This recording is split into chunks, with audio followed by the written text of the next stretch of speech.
Okay.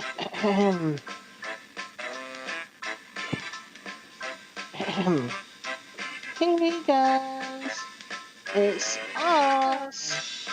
We're here with the next generation of podcasts of Machiniphobic. And we're here with a very, very special guest, the career of next gen and probably other stuff as well, Andrew Beam. Hello, I'm happy to be here. And welcome here. Well, welcome to the Machiniphobic podcast, the only podcast for machinima. The other ones don't count. So, Ending. how are Yeah. you? How are you doing, Beam? I'm sorry, what was that? How are you today? I'm doing pretty good. It's been a kind of an uneventful day today of Well, it's going to be very eventful now. yeah. No, I've mostly just been helping my mom out with some stuff because she recently had a hip surgery, so Wow. she's doing really good. She's walking around really well considering it was only a couple of weeks ago. My dad broke his hip as well, and he damaged my Jungle Book dance mat as well because of his hip.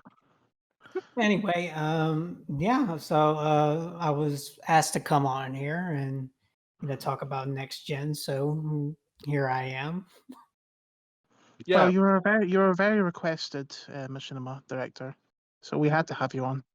Really? But I was requested, or are you just trying to make me feel better? Uh, yeah. Stop, Flick. Yeah. No, but you were requested though. I think Morgan wanted to have you on because he wanted to hear your thoughts on a few things. A good way of starting is because me and Flick both marathoned all of Next Gen Season 1. And I had seen the movie a couple of years back as well. But I like to kind of turn the clock back a little bit and just ask you a little bit about how you started making content, or even like in the earliest when you even started, filmmaking or whatever. Oh, my earliest, okay, because that goes way back, and I can actually remember when I kind of started that stuff. Um, it was way back. I had been just getting out of elementary school and just starting to I was into video games and stuff, and I remember in elementary school me and my friend Colin, we would make these scripts. They were terrible scripts, but they utilized a bunch of different characters from different franchises. We called them the Mario Chronicles, and if you haven't guessed, the main character was Mario. But we just tossed in like it was basically just like Star Wars, Super Smash Bros, all that stuff. We were kids back then. Um, and then years later, during the summer, I go to this I don't know what you would call it. We call it tech camp. It's kind of like a learning camp thing. I don't know if y'all have that over in the UK and stuff. Um, but basically what we did here was they would be teaching us like how to use things like Windows Movie Maker and green screens, very basic stuff. They would give us like different technology, like sometimes it'd be like an iPod, one year it'd be a camera. Um, and so that's kind of where I started learning how to edit videos and stuff. And it wasn't really anything special. I just impose like a song like Mute City from F Zero over that scene from Chicken Little where they're doing dodgeball. It was very basic stuff. Um, but when I actually started working on content, I would say that came, let's say, like a few years later. So it would have been around the time that Halo Reach was a thing. And I remember this was kind of around the time when I had started getting into RB and the Chief, and my friend Jared, he actually was the one who introduced me to RB and the Chief, and I was absolutely, I thought it was hysterical. I loved it. I didn't understand half of it, but just the way that Chief would act would make me laugh because I was a stupid kid back then. And uh, and then, like I think it was there. I want to say I was either at before it was either after season 6 or 7, I think, of RB the Chief is when I started working on this old project. It was a really cringe project, and it was practically plagiarism. um, but it was called Noble Chief. This was something I worked on when I was in middle school, and it was basically an RB and a Chief ripoff. I'm not going to pull any punches there. And it was pretty much Master Chief, the idiot, obviously, and Noble Six because I had that action figure, but I didn't have an Arbiter yet. And the show kind of focused on a similar thing, dealing with hackers, because I really love the narrative elements of season 6, and so I had Noble Six and Master Chief, and they were going up against this other hacker clan called the X-Nauts, who, if you don't know, was based off of the X-Nauts from an old GameCube game called Paper Mario: The Thousand-Year Door. Oh, I love that game. It only went for one season because after that I was kind of just like, okay, this is clearly unoriginal, and I'm not, because it was pretty much almost beat for beat, kind of the same plot line as season 6, except I was gonna go on and put the villains, the X-Nauts, in more seasons along with all that. I had some like crazy stupid ideas, and I, like, looking back, I would have never been able to do them. Like, one of them was like this whole Matrix. I don't know if you've seen the Matrix Revolutions, that ending scene with Agent Smith and Neo fighting, and it was like whole Dragon Ball Z and everything. I had like, that was a scene I kind of wanted to do between uh Noble Six and this villain called Dementio, who's based off of another character from Paper Mario, because I was obsessed with Paper Mario back then. Uh, and Dementio was the main villain of Super Paper Mario, and he's probably one of my all-time favorite villains, and I actually love him more the older I've gotten. Anyway, it was, I think, around, I don't remember if it was 7th or 8th grade, but after 8th grade, I kind of I decided not to keep working on this stuff anymore. Um, but Is this old series on your YouTube channel? it's still on YouTube. It's on a YouTube channel called Noble Chief Videos. Oh, It's I a didn't know you had this another channel. it's a very old channel. I don't use it anymore, but I did post some other videos. Like, I don't want to say there was a video, because I remember back then, because I used to be a big dancer. I like to dance to Michael Jackson stuff. That was kind of like a whole thing in my social circles. I was a big dancer, and I always wore like these very elaborate Michael Jackson style jackets. Like, the jacket from Beat It, the red one with all the zippers. I had that, and everyone, that's how people knew me. And there's a video I posted on that old channel, because I had actually went on audition for America's Got Talent, and I actually got on there, believe it or not. I didn't get on in front of the judges, but they got B-roll footage of us dancing outside while we were waiting in line to be judged by the producers, who were going to decide who makes it on to meet the celebrity judges. And I happened to get on there for like 5 seconds. So people will say they have 15 minutes of fame. I had 5 seconds. Those Mario influences kind of stayed with your work throughout your Mario Chronicles, and even your what was it, the Noble Chief No, videos over yeah, there? Mario was always a huge impact on my life. It was actually, I think, the first video game I ever actually saw was Super Mario 64. The first video game I ever owned was Super Mario Sunshine, Mario Kart Double Dash, Mario Party 7. All those games were things that me and my parents would always play when I was growing up. Every time I got back home from school after, like, because we go to elementary school here, every time I got back from elementary school, I would always ask my parents the same exact question: "Can I play Super Mario Sunshine?" Uh, Mm. it just goes to show, like, how great that generation of consoles was, 'cause I literally, like, booted up Super Mario Sunshine the other day. I had never beaten it, like, 100%. I always went back and played older levels and just pretended like I was Mario going on vacation. Anyway, yeah, the Mario influences, they definitely kept coming on, especially, like, where Paper Mario was concerned, because I really loved the storylines in that, especially with the Thousand Year Door and, Super Paper Mario, and I think the Thousand Year Door is probably my favorite one, but Super Paper Mario is definitely a close second. I think Super Paper Mario has my favorite Mario villain, and that's Dimencio. Anyway, is there anything else? Is there anything I want to ask before I keep moving on with my story?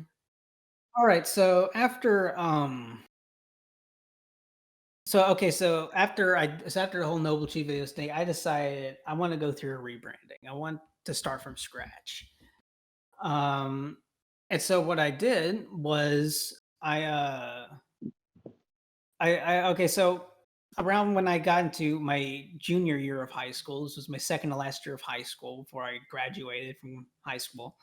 Um, I took these classes. They were TV production classes, and my first year of TV production, I mostly had to help other people work on stuff. I did some.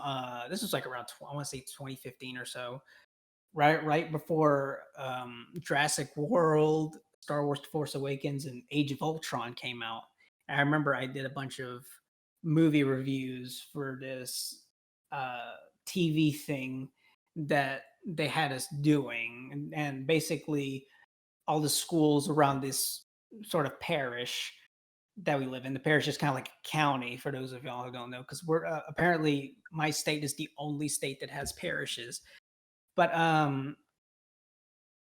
basically they would put these broadcastings on a website and teachers would pull it up and people would be watching me rating like different movies like X-Men Origins Wolverine or Transformers, just whatever I kind of wanted. I wasn't the only one doing movie reviews, but a lot of people definitely said I was probably the most charismatic one because I was always so enthusiastic about what I was talking about. I was always so passionate.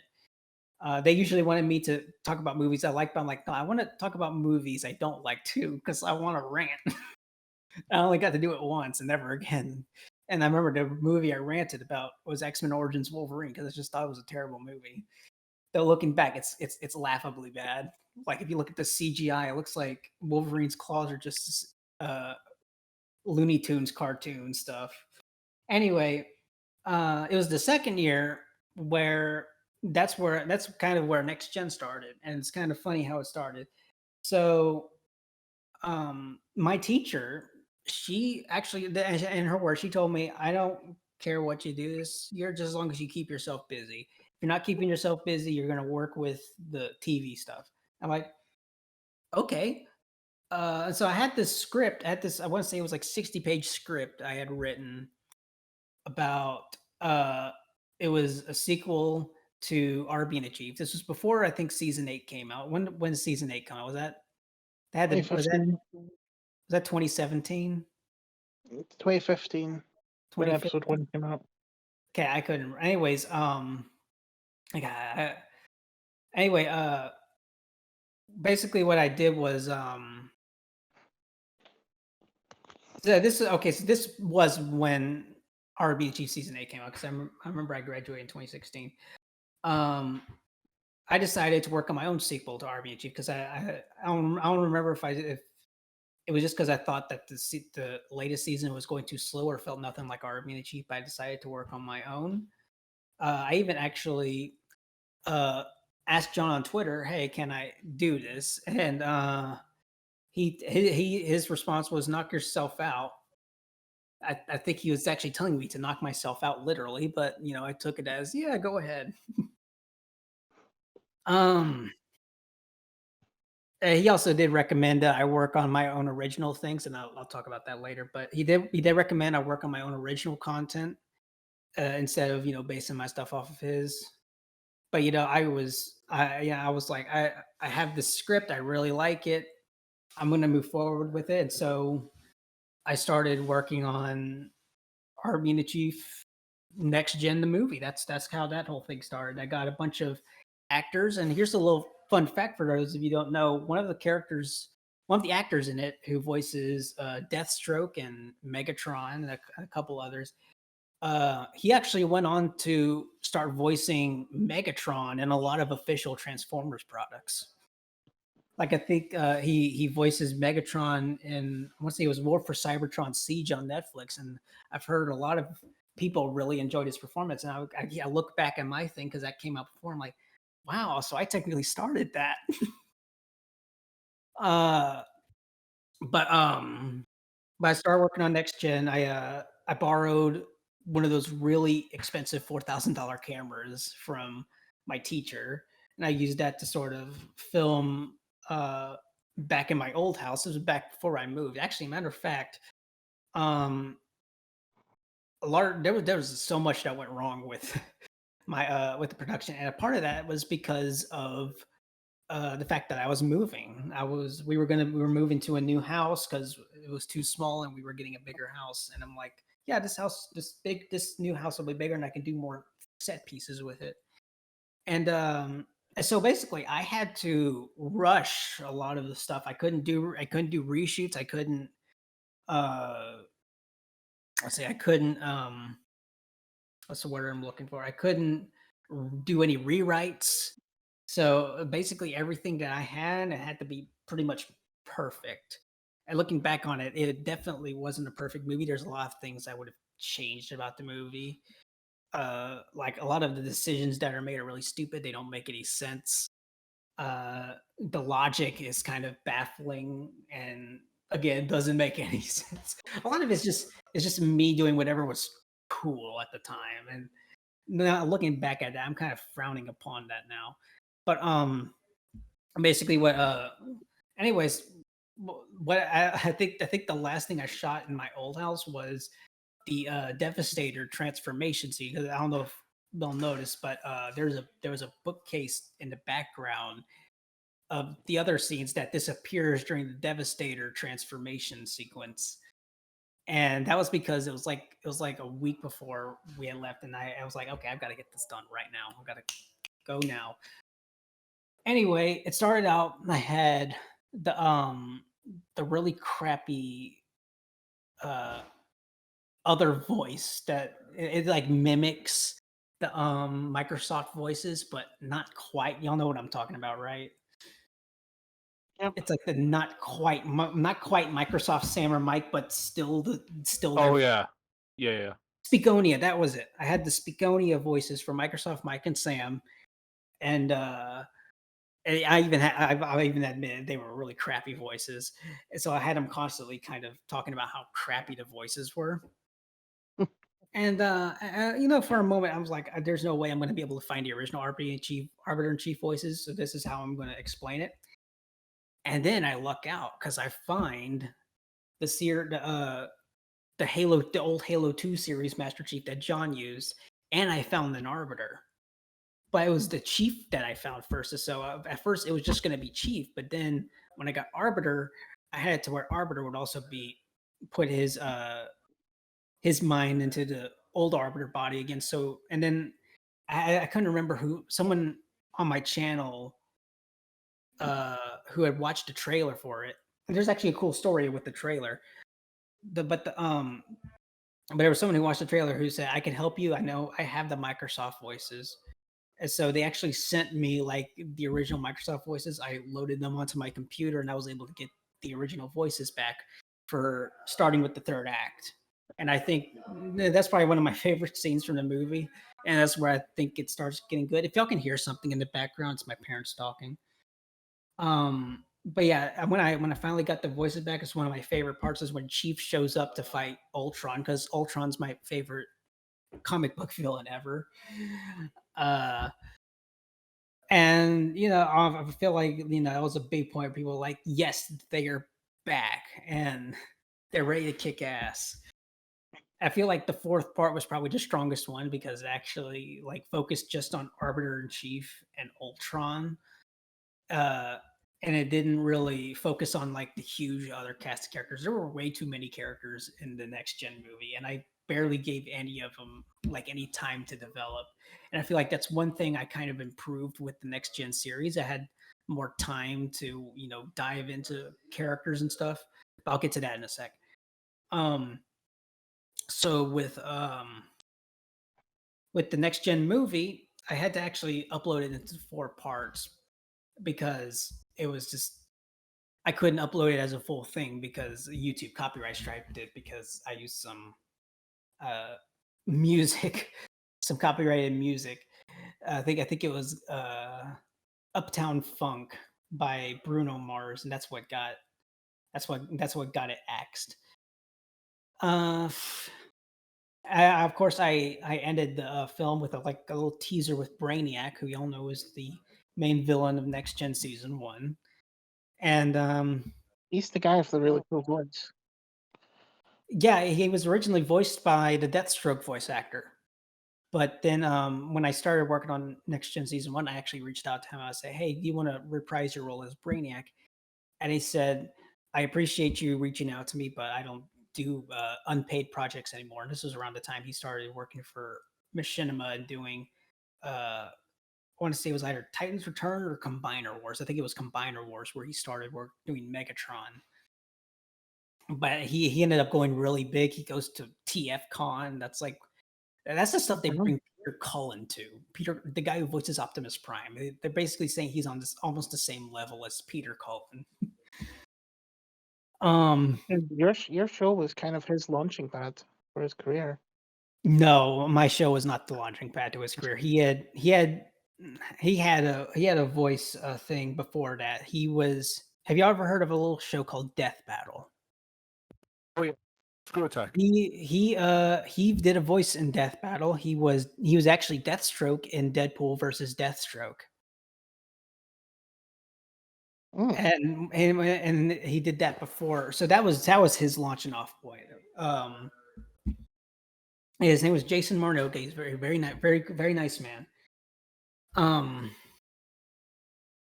then, okay, so after I had finished the movie, uh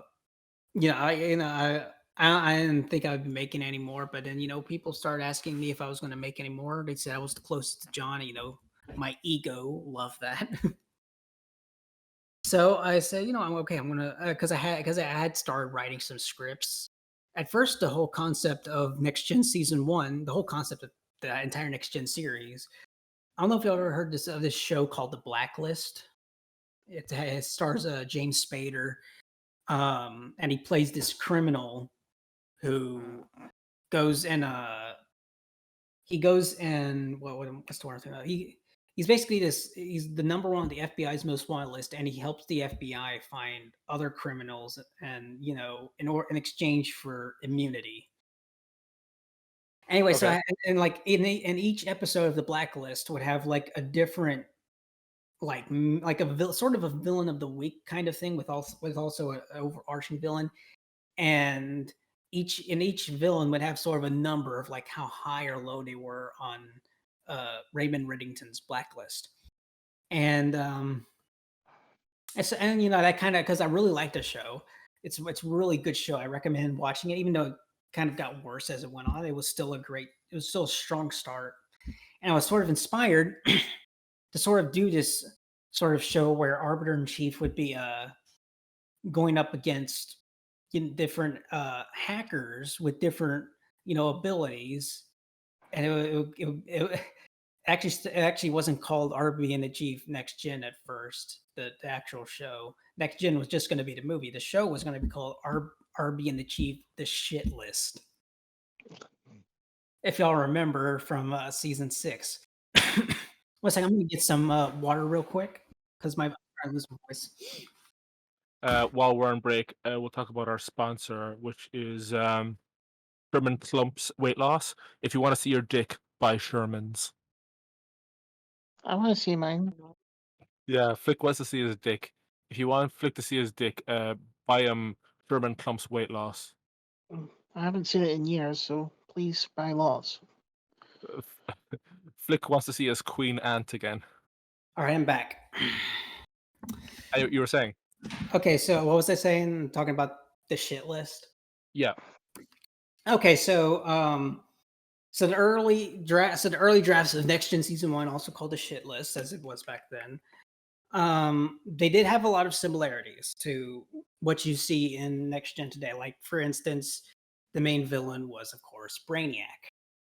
And but in this case, he was sort of like he is in Season 1, he sort of runs this whole criminal organization that's kind of behind the scenes, but there was more involved. I remember back then there were if you do you remember, y'all remember the Outlaws from episode 2, right? You know, like with they're kind of like that team of 3 people. One of them sounds like a cowboy. Yeah. Jackson, Sexy as Danny, fuck, and Rock. officers.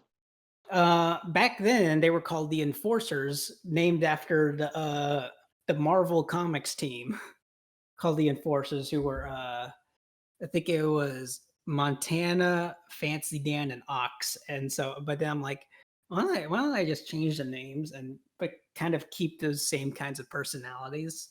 And so that's how you get. So later it became the Outlaws, and their original episode did have them actually holding a bunch of players hostage, but it wasn't in Halo Reach. It was actually in Halo 3.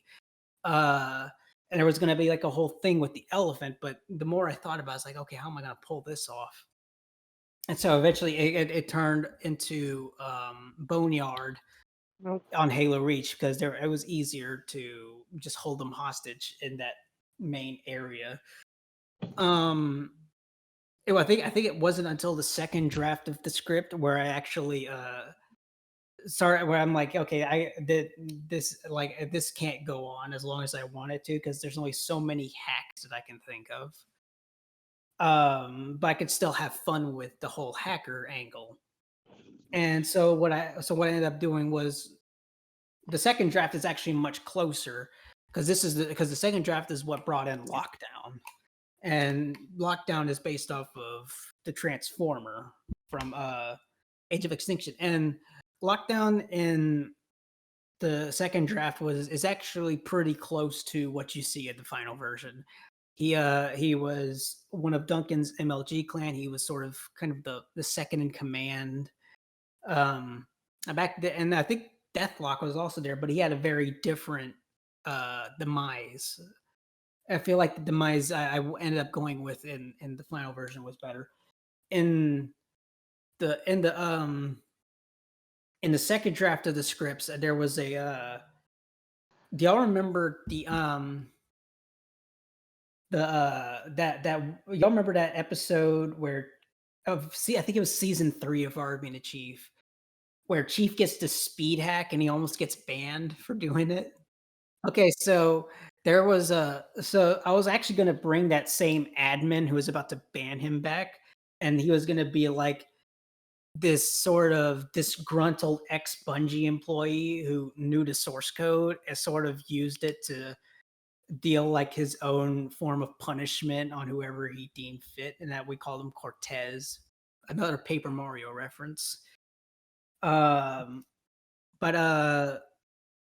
and at first it was he's gonna have this whole like rivalry with Brainiac, but then I have to say, okay, this is getting too overbloated, because it's like, okay, I'm introducing this new huge character right off the bat. And so Cortez eventually ended up becoming Lydia, because I felt like, okay, Lydia, like, she only needs one episode to sort of flesh out her character. She doesn't need a rivalry with Brainiac. She's just an independent woman who can, do things on her own. She just happens to, she's kind of like Vanessa Kirby in Mission Impossible. And the White Queen for Mission Impossible. I don't know if y'all seen those new movies. But but like the HRS, I think, was there for all of the scripts. Autumn's original hack was that she could actually move her body like her Whoa. in-game avatar would move like her character, which is then what ended up being Brainiac's kind of surprise hack, as you see in the the latest episode. Um, and that so that's but that ended up becoming an armor lock shockwave, and she can also use whatever armor ability she wants out of Whims, kind of like what it's kind of like what Jason can do with his weapons. Um, Jason's death, that was actually in the second draft, and Clyde does show up in the second draft, but it's only him in that episode, and they're on Paradiso. And I think where I kind of changed it was when I realized, okay, I feel like we can make this more impactful if the entire team is there. Then I realized, oh crap, it's gonna be just Clyde against a whole team of hackers. And so I said, okay, let's bring in Kylie, because I had Kylie actually show up in the original season finale. But then I'm like, I need to find a way for them to have to struggle against Clyde without any of them sneaking behind him and assassinating them. And they can't do that if someone else is there going up against them, and who better than Kylie? And the whole thing with Kylie, because as you remember in season 6 of Army Chief, she was angry at Clyde, and she kind of wanted to not deal with him anymore. I was going to actually reveal, I think in season 2, that um she was blackmailed by Brainiac into working with Clyde, and that's what happened. Plus, she got a lot of money out of it too, so she couldn't really argue too much about it. And so what happened again was next gen season 1. Originally, I was actually going to have Ultron show up in episode 1 because I love Ultron, but then I figured it's better if I just focus on Brainiac because I don't want to have to deal with all that baggage. Ultron was going to show up as a bigger as a villain again and later in the series, but I wanted to focus mostly on Brainiac. And originally, Brainiac was actually going to escape in the in the season finale for season 1, but I changed it up for what it would eventually be. But of course, I haven't released that episode, and I'll talk more about that later. But he was The season 1 kind of ends in a cliffhanger. yeah. I will talk about that later because there's a bunch of problems that I have to deal with and upon other things. Um, but So yeah, I started working on season 1. I did some casting calls. I met a lot of cool people. I don't know if I could. I don't know if I'm able to get like half of them back because I think one of them started working in anime and he became very politically correct. He doesn't hold any animosity against me. He understands it's a bunch of it's all satire, but it's like I don't want to force him to do something he doesn't want to do. It's kind of the case. It's and then one of I think it was Autumn's voice actress. I don't know if I'll be able to get her back either, even if I do another season, because there's just like she had to deal with she was dealing with some racism because she is black, um, and Oh, she I think she just stopped voice acting altogether. And I sent her a friend request on Discord because apparently I hadn't, and she hasn't accepted it, so I haven't been able to contact her at all. well, if you're listening to this all, accept this friend request. Uh, but but I say I'm still in touch with some of my voice actors. Um, I was actually going to work on another side story that was going to be a little bit bigger with General Grievous as the main villain. It's kind of going to bridge it's going to bridge season 1 and 2 together in a way. I had a Well, lot of great voices. if anyone's listening that's interested in voicing for Beam, you could always join a server and ask him if you ever need Anyways, more voice actors. yeah. Anyway, Yep.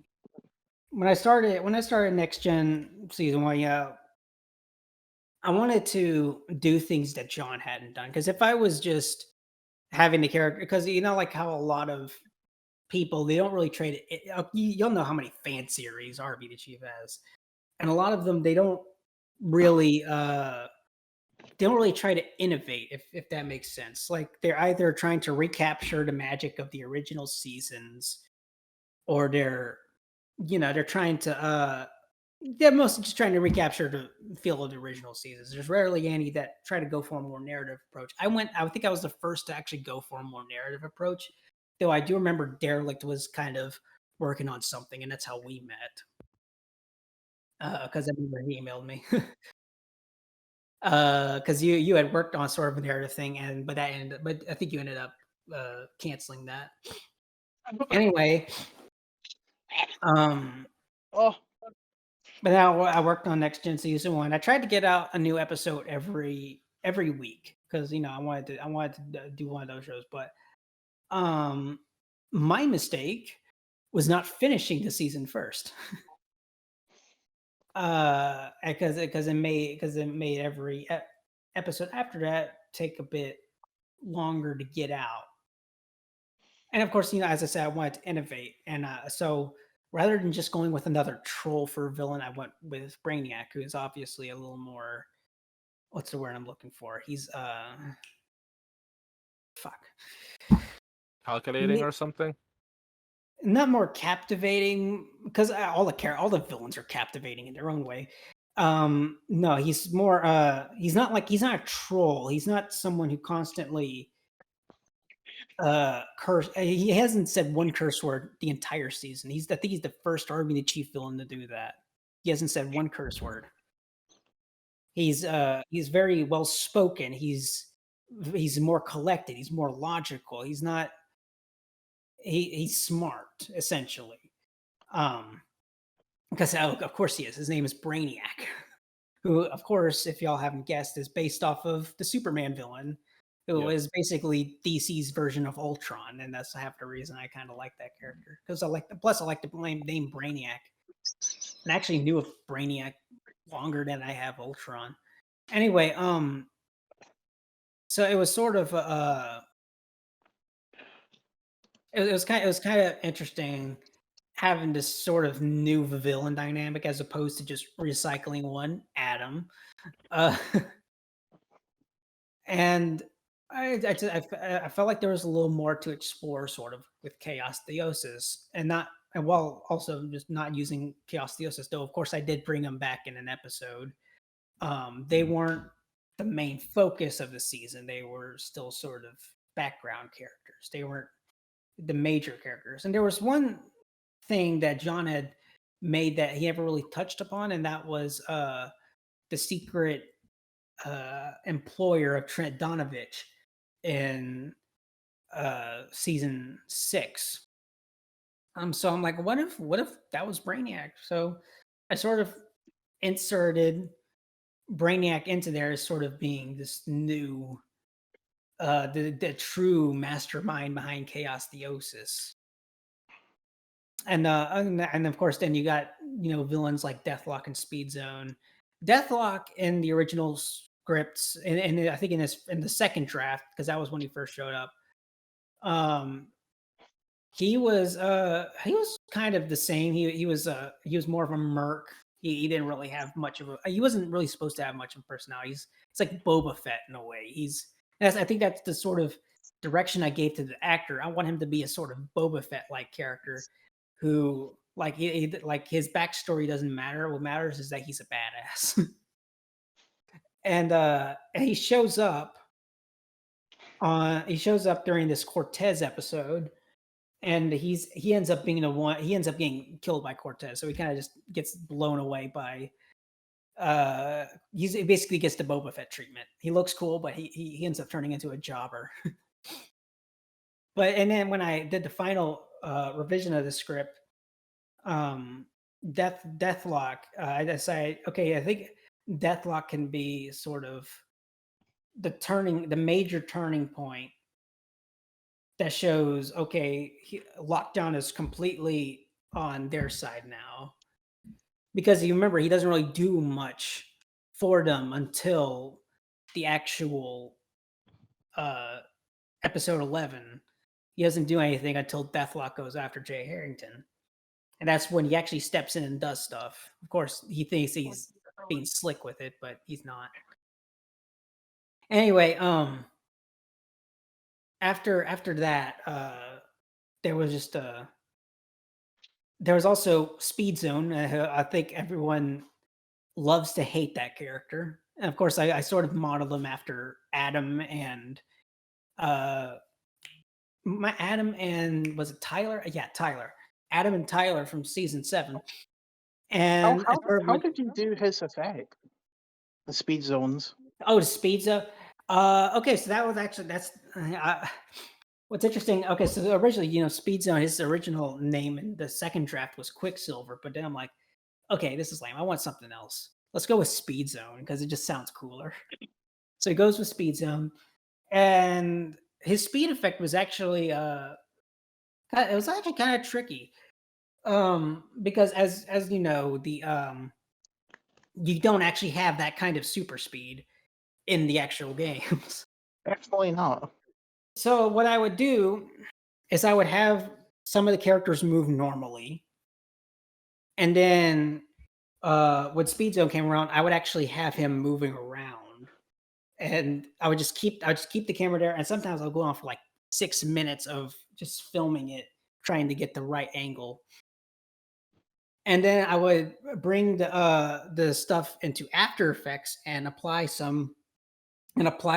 would speed up the footage and apply a motion blur to it, so that way it looked like he was actually moving at super speed.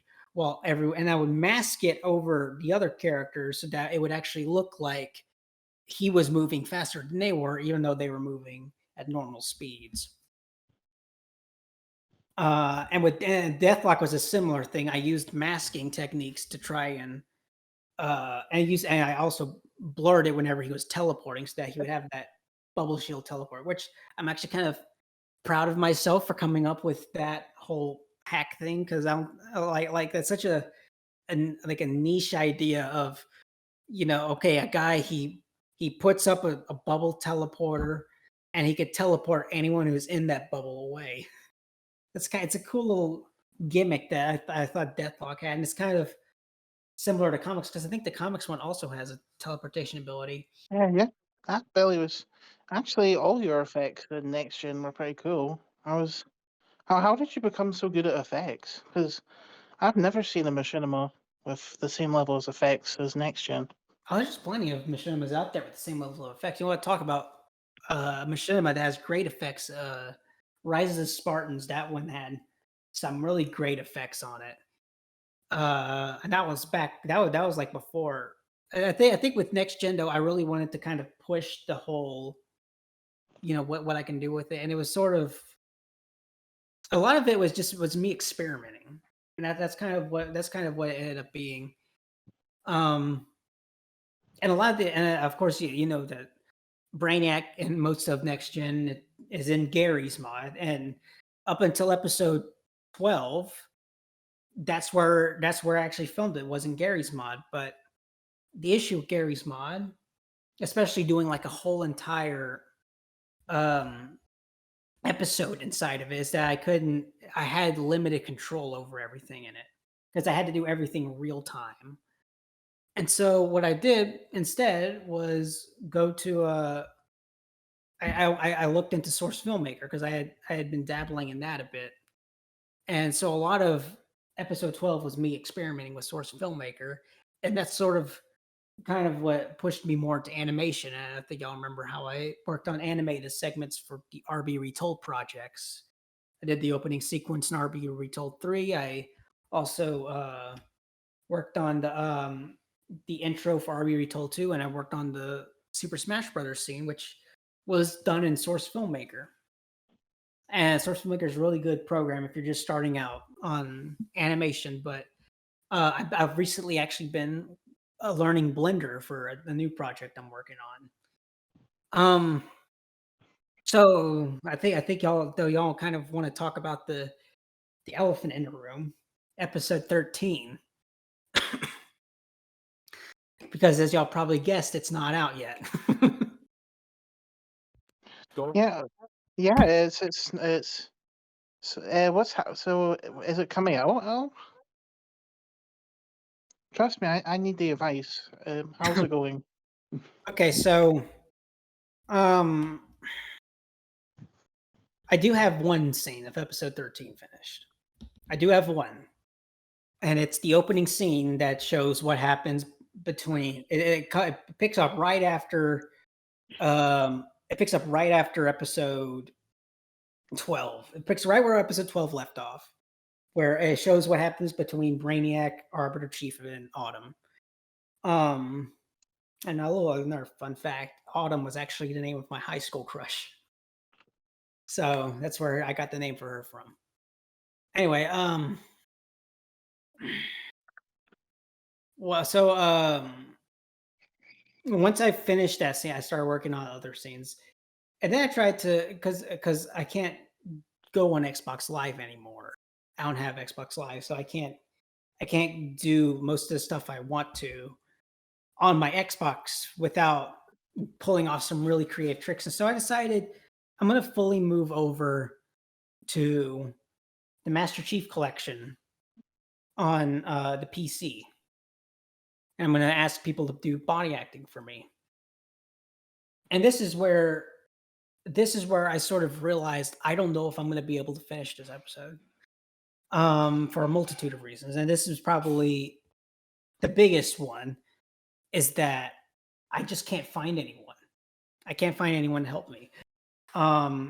Because for one, you can't get mods on the Xbox One or Series X where most people have it. And I'm going to need some people who have like a lot of, armor sets. And another issue with that is, okay, now I've got to coordinate times for all of them to be on. And some of them live on the other side of the world. Some of them work. And so it's like, it became way too much of a hassle. And I was starting just to think, is this actually worth it? Like I started to feel like John, kind of like, where you say, is any of this worth it? That was kind of what I was starting to wonder. And because I had like this whole scene where, they're just I kind of went crazy with the last episode. I feel like I should have probably rewritten it, but I can't anymore because I can't get access to most of my voice actors now. But it ended up becoming just too much of a hassle, and I honestly don't know if I'm going to be able to get out. If I ever do, it's probably gonna be a while before I can do that. But that just the hassle of it wasn't the only reason that I kind of stopped working on, because I haven't worked on it for, I'll be honest, I haven't worked for probably a year. And a large part of that is actually because of Halo Infinite and the Halo TV show. So, I was really hyped for Halo Infinite. I was really excited for it. And then when I learned about the armor cores and all that, I started getting disappointed, because I'm just like, they're just doing the same shit they did back in Halo 5 by taking away options for us with like codings and stuff. Anyway, so I saw, but I decided to give it a try. So I said, okay, maybe this will be good. Maybe I can do machinima with this. Maybe we'll see. And of course, they don't have Forge at launch. That was an L. No infection. What the hell were you idiots thinking? And when it came to season 2 of Halo I don't know if y'all watched my streams playing Halo Infinite, but I was playing the campaign, and you could visibly see my frustration at how terrible this campaign was. Like I want, like, my soul was drained by the time I got to the last cutscene, and I was angry at it. And that anger only grew once I got to once I got to season 2 of Halo Infinite's launch, because it gave us arguably what I would say was the worst Halo game type I have ever played, and that was Last Spartan Standing. I hated Last Spartan Standing. And I'm not even saying that because I'm bad at the game, because I actually won a ton of Last Spartan standings. I just thought it was a really terrible, just the whole level up system for Halo Infinite is just so abysmal that I like it almost killed my love for the Halo franchise. It was, and the fact that it was that the challenges were tied to this game mode that I did not want to play infuriated me, because I paid for some of this with my own money. I am so thankful that Crazy Greg Films did not did not let me pay for the campaign, and paid for the campaign for me. He is so cool for that. Because I wouldn't like that would just have been a waste of money for me. So it's wasting his money instead. So I'm so thankful for Greg for doing that for me. Anyway, and then the Halo TV show came out. Have y'all seen it? I've been unlucky enough to have watched the whole thing. Yeah, we've seen it. Halo the series is what killed my love for Halo. And this is that was the final nail in the coffin for me, probably. And it wasn't just because the show was terrible, but it's also because the people who, like, some of the people who wrote on the show are just absolute brain dead morons. I got into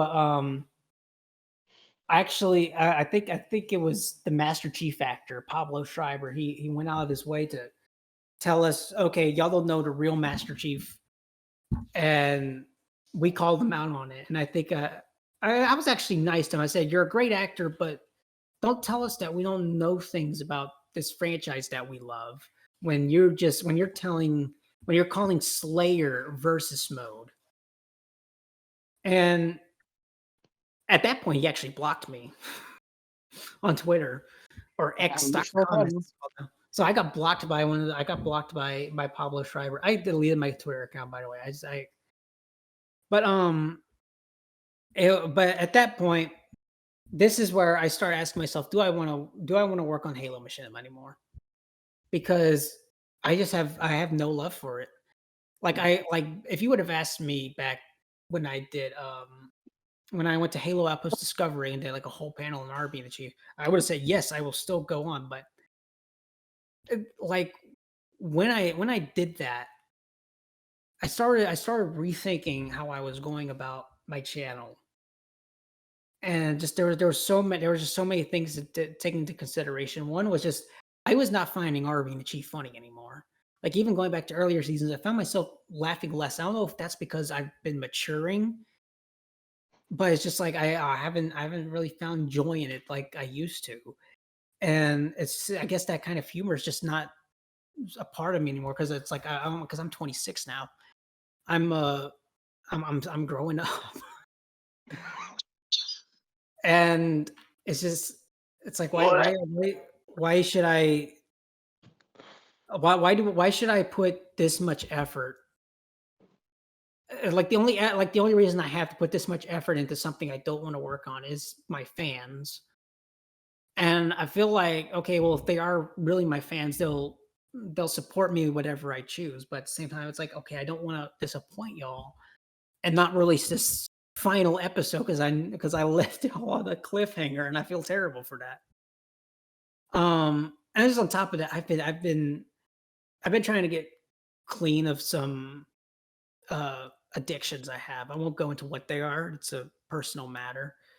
But I've been going to therapy, and what my therapist suggests is that, I work on what I want to work on, and maybe go out and tell people, okay, this is where I want to go, and that's how I feel like I'm doing here. Because, okay, like when I worked on episode 12 and I did those animations, I had a spark in my mind, because now I realized I don't need body actors. I don't need machinima. I can animate this stuff. And so what I did was I went back and I went and looked up some comics, and I decided I want to make an animated adaptation of this old Spider-Man and Batman comic called Disordered Minds, that had Batman and Spider-Man going up against the Joker and Carnage. So I wrote like a 200-page script, and I'm like, this is the most muse I've had for a project in a while. And I didn't even have this with Next Gen. And I really think that this project that I'm working on right now, the Batman and Spider-Man one, this is way better than Next Gen had any right to be. Oh, And well, I when do you think this project might be released? probably a couple years down the line, because so what I did is at first I started on Blend, and I started on Source Filmmaker, and then I realized this program is way too limiting for me. So I made my move to a different program, animation program. Probably y'all probably heard of it. It's called Blender. And I've been experimenting a lot, and I really do think that because I do have some animation knowledge, so that helps me a ton with getting keyframes. And I'm going to be updating my hardware so I can work on Blender stuff. I have a majority of the voice lines for it, and they sound amazing. Like the Joker sounds like the Mark Hamill Joker. Carnage sounds like the old '90s Carnage from the animated Spider-Man show. Batman sounds, well, he doesn't sound like Kevin Conroy, but he sounds like Batman, and I feel like that's what's important, is that he sounds like Batman. Spider-Man sounds like sort of like a cross between Josh Keaton and let's see, and Yuri Lowenthal in a way. And they're all really really good actors, and um, I'm really excited about that. And but at the same time it's killing me, because it's like, okay, well, if I release this, I just left the rest of my fans who can't watch me for Army the Chief on a cliffhanger, and that's what a majority of the comments are going to be. And at that point, it's just like, do I just release like the first scene of episode 13 and just say this is probably all I'm going to get to, because this because like again, if I could, I would rewrite it to where they actually, I don't want to spoil it just in case I end up releasing it, but I can't rewrite it to where they just win everything in Gary's mod, because there is a section that takes place in Halo Reach. But at the same time, I'm not going to be able to do Halo Reach. I can't get a majority of my voice actors back, except I think I could give Brainiac's voice actor back, but I can't get Autumn. I can't get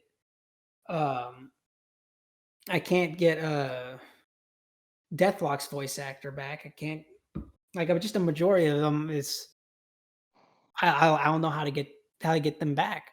And I can't even log into my Xbox Live profile on my 360 anymore, so I can't work on the scenes and on my Xbox 360. I can't do that stuff anymore, because they nuked Live for the 360. Oh yeah, well, could you not do it on the Xbox One? I could try doing it on the Xbox One, but what made the 360 different was that I had plenty of controllers to actually, do that. I only have 2 controllers for my Xbox One. I can't do the whole those scenes on that scale with just 2 controllers. And so it comes down to what's going to be a bigger pull, I think, to my channel. Is it going to be this feature-length animated fan film with Batman and Spider-Man, or is it going to be a very niche machinima series? And I feel like I want to evolve my content. I feel like I understand what John was telling me all those years ago, which was to work on something, that was different, something that other people on YouTube aren't working on. I feel like that's sort of what he was telling me, to work on something of course it's not really original. It is an adaptation, but I did change things in that adaptation to make it fit what the story I sort of want to tell. It is not the same story as that comic book, but it is pretty much the same story. It's not the exact same plot. Like, it doesn't go beat for beat. There are some changes here and there, but it is essentially the same story. But it's different because you don't see other people on YouTube doing that. And much less in 3D animation. And I feel like this could bring rise to even more projects with different characters. Like I had an idea to do something with Deadpool and Harley Quinn, because I mean, like that's a kind of a perfect pair up right there. There's even one with Spider-Man and the Flash, or Justice League and Avengers. I was even tempted at one point to do Transformers and Halo. I kind of wanted to combine all these different universes and see how they would interact with each other. And I feel like sort of next gen was sort of a step towards that direction. But man, it's just like when I look back at I will say next gen is far better than the movie was. I feel like the narrative beats make more sense, but it's just I haven't, because of what Halo has done to me. I just like I have no energy every time. Like I've opened up the project since then to work on like an animation where I show how Duncan and Nicholas get away from that huge Goliath robot, because there is actually a way they kind of cheese that. But I couldn't do anything. It's just I felt myself just sitting there wondering, what the fuck am I doing? But it's been a multitude of just issues with me not being able to find body actors, me not being able to rewrite the script, me just being tired of Halo, and just me having muse for different projects. And I think that's kind of a big reason. I don't know if we'll ever see episode 3. I don't want to promise that we will see it. I want y'all to see it, but it's at the same time, it's just like it's like I don't have the muse to sort of put in effort on it, because it's just it's at this point where I can't find anyone, and people who watch my content, like you would think that it would be easy for me to find people, because a lot of people watch my content, but the people who watch my content probably don't have much care about whether or not they're helping me. And so it's kind of at that point where, okay, if y'all have to help me out here, if y'all want to see episode 13, because I don't know if I'll be ever be able to get it out unless like I get what I need, and just what I need is probably never gonna happen. Whew. You don't sound like you want to make episode 13. I You want sound, y'all to see it, but at the same time, I was like, I don't want to work on RB and Chief anymore. I basically sped run John's whole career. I wanted to ask if maybe, because we know that John took at least 3 or 4 breaks from the show, and at the time I think he had made those finales, like the season 3 Endgame, season 7, and it seemed like, from what I could tell, is that he just needed space from the project, and because whenever he was working at RB Chief, it seemed like all of his eggs were in that one basket. I think when he was doing season 3, he was juggling it with Hard Justice because he wanted to have a palate cleanser. But I think, with the exception of the live action scenes, a lot of the content for RB the Chief and Hard Justice, and even One Life Remaining, was very much the same. But do you ever think that maybe it's not the fact that you don't want to work on it anymore, but maybe you just need a break from it? Now, I'm not saying that you need to go back to it. I'm just saying, like, is it a break? Is it a matter of it being a break, or do you feel like you've actually closed that chapter? A part of me wants to close the chapter, but at the same time, it's sort of just like, like I said, I left y'all on a cliffhanger. How big of a dick would I be if I didn't follow up on okay, that would be pretty dickish. it? So I'm damned if I do, damned if I don't. It's like I have if well, technically I'm not damned if I do, but it's like at the same time I have to suffer through it to make it. Like, how hard it was just to work on episode 12. Yeah, it looked like a lot of work.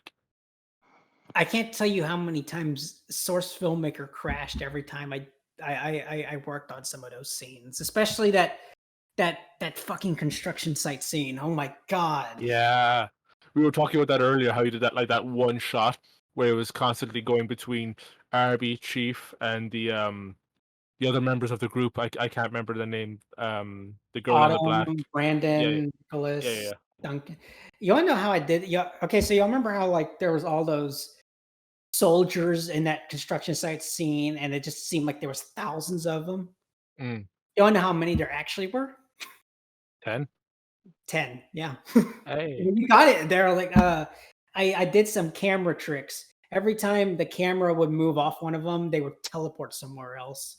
And so you would be Oh. seeing the same model over and over again, but you would be thinking it's a different soldier. And so that was kind of a little neat camera trick I did. But yeah, it's but with episode 12, a lot of what I used was actually sequences in Source Filmmaker, and that's the pre-made animations from the Source engine. That's the animations you see in Half-Life 2 and Gary's mod. And a large part of that was because it took place in Gary's mod. If I had animated all of that by hand, I would have never been able to get this thing out. The only characters really that were animated by hand were the Goliath at the end and Brainiac. Brainiac he was definitely manually animated. And even that wasn't perfect. Like you could see like some of the walk animations in that are stiff, like when he's walking up to Arbiter Chief. That's because I hadn't yet perfected my walk cycles yet. But as I've been learning how to animate, because I've been doing a lot of experimentation with like Blender and stuff, I've been learning like different ways of how to make the walk cycles better. And as you can see in like RB Retold, RB Retold 3, a lot of the walk cycles in that section that I made at the beginning are a lot better than they were in episode 12. And that's because I had worked on the episode 12 stuff first before I had worked on RB Retold 3.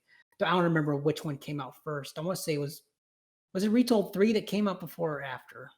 Anyways, it was I think I had worked on RB Retold 3 after I did after I had done episode 12, the scenes with Brainiac, and that's why because I had learned so much since then. I think it was actually RB Retold 3 that sort of made me realize I could make an entire movie in just Source Filmmaker or any other animation program. And all I would need is voice actors. I wouldn't need body actors, and I would still be able to do these epic set pieces because I'm an ambitious guy. Y'all have seen the shit I pulled off with Next Gen and like the ambition I have with like the set pieces and that. Like I want to go with these huge battles, like and like have super powered hackers going up against each other. So y'all know like I love to expand the scope of my projects. And I feel like with Blender and like Source Filmmaker, I don't have those same limitations that I would have in Machinima. And I could do even crazier stuff that, y'all would enjoy a lot more. Um, Do you have I'm sorry, what? do you have any film inspirations that aren't RV and the Chief Any film or Marvel? inspirations? Okay, so nothing that's Marvel or does that include DC too? No. Well, okay, like this is kind of lame, but some of Speed Zone's stuff, at least for my inspiration, we're actually inspired by the CW Flash, and that's kind of embarrassing. But I feel, but at the very least, I don't have any money, and CW has like millions, so they can't make the excuse that their CGI looks bad. The Matrix has definitely been a huge The Matrix, Terminator 2. So I would say James Cameron and the Wachowski brothers, those filmmakers have definitely, or Wachowski sisters as they are now. I would say that they are very I would say that they were both big inspirations and I'm talking about old school James Cameron. I'm not talking about Avatar James Cameron. As cool as Avatar looks, I don't like the Avatar movies, but old school James Cameron was definitely inspiration. Wachowski is definitely an inspiration. George Lucas was also an inspiration. He was one of my favorite directors. George Lucas. And with George Lucas, it wasn't just like the story that inspired me. It was the innovation that inspired me. Because George Lucas, say what you will about the stories and his dialogue, because they are laughably bad. But he is a very innovative guy. Like, whenever he makes a project, he's very innovative with it, and I respect that. Like the prequels, even though they didn't have great scripts, and I love them. I'm saying that as a person who loves the prequels. They didn't have the best scripts, but they were innovative. They pushed the limits, and I feel like that's one of the things I kind of like about like Steven Spielberg and George Lucas is that they're always innovative with their films, and so they're definitely big inspirations for me. As for any other inspirations that aren't really Marvel, I would say Christopher Nolan, but it's kind of just like it's the Dark Knight trilogy was cool. I just thought it was cool. It's great storytelling, but I can't even say Christopher Nolan's an inspiration for me because I can't aspire to be as good of a filmmaker as he is. I still have yet to see Oppenheimer. I'm going to be seeing it tomorrow. I went to see it in 70 millimeters in Dublin last week because there's only one 70 mil screen in the whole country and it's in Dublin. I was in the queue, right?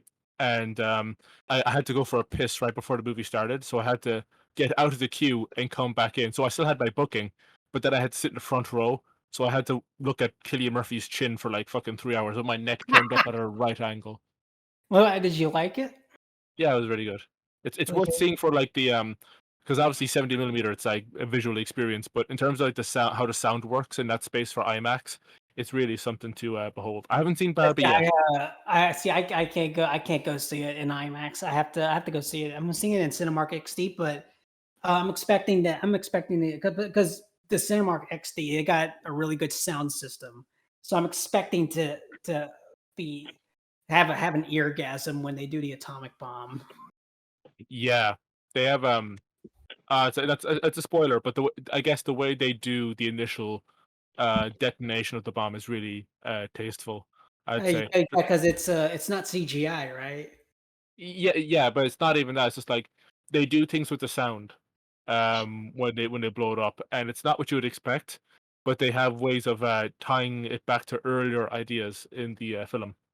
Like Here's now that I'm thinking about it, because on the topic of explosions, let's talk about another one of my filmmaking inspirations, Michael Bay. Yes.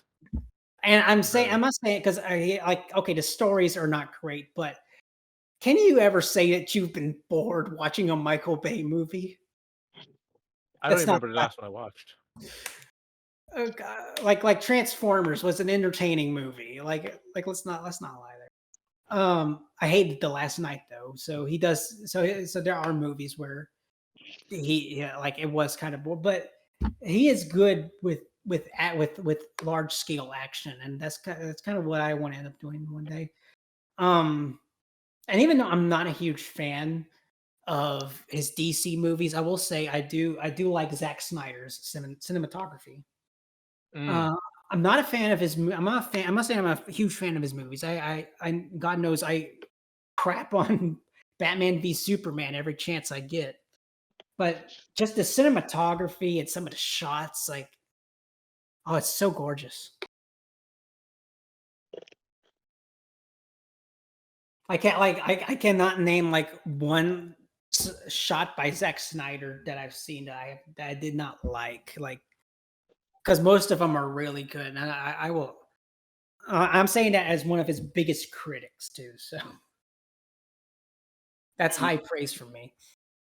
Other than that, no, there's not really that many other filmmaking inspirations I would think I would have, at least in terms of directors. Unless we're talking about animation, I would say that stuff like Batman the animated series and Transformers Prime were definitely inspirations for me as well, especially with this upcoming project I'm working on. with this upcoming project, definite huge inspirations were the Arkham series and the Spider-Man Insomniac Spider-Man game, because I recently got that on PC because it was actually like they finally made it a PC game, and it was so much fun. And so a lot of me working on this Batman and Spider-Man thing was sort of me playing these games and watching how these characters move, and sort of like the tone, especially like with like the tone of like Spider-Man PS4. Just kind of want to go for that Spider-Man who, he's lighthearted, but at the same time he deals with a lot of serious stuff. And yeah, I don't know, it was a really good game. I'm excited to see what Insomniac is gonna do with Venom in the sequel. They're Uh, making a sequel. yeah, Spider-Man 2, it's coming out this year. Oh, I see. Oh, Anyways, is there anything else y'all want to ask or talk about?